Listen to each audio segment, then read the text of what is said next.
the Umayyad caliphs, coming back to that question, they they were taxing people, but it's not.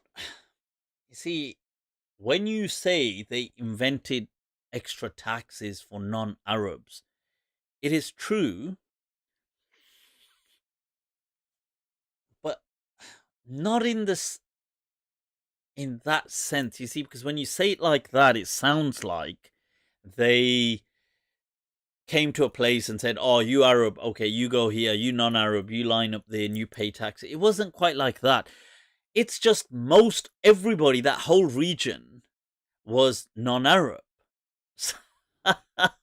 They weren't Arabs. So, in that sense, if you're saying, well, did they start a new tax system with them and things? They did. And were they non-Arabs? They were. So, did they introduce new tax systems to non-Arabs?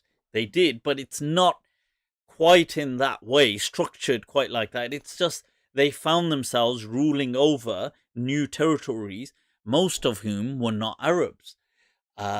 What they then did was inherited some of the structural administrative processes on how to tax. So you have to remember the Arabian Peninsula and places like that weren't as fertile as the northern kingdoms. And when they've reached like Persia and these kind of places, and beyond what would be modern day Iran, modern day parts of Afghanistan, these regions, they they had a lot of like very fertile, and more than that, they already had a history, a legacy of the Persian dynasties ruling over them that had a sophisticated structure set up on how contracts, on how you will deal with the lands, and how you will give us this and do that. And the Arabian Peninsula didn't have anything. Like it did have very basic primitive. Compared to that, they were primitive. So, yeah, so they ended up. It's a bit like saying, like, imagine you were in a somewhere like rural Pakistan, and all of a sudden you move to places like Paris or London. Now, places like Paris and London have completely different market structures, and they already have an economic structure set up.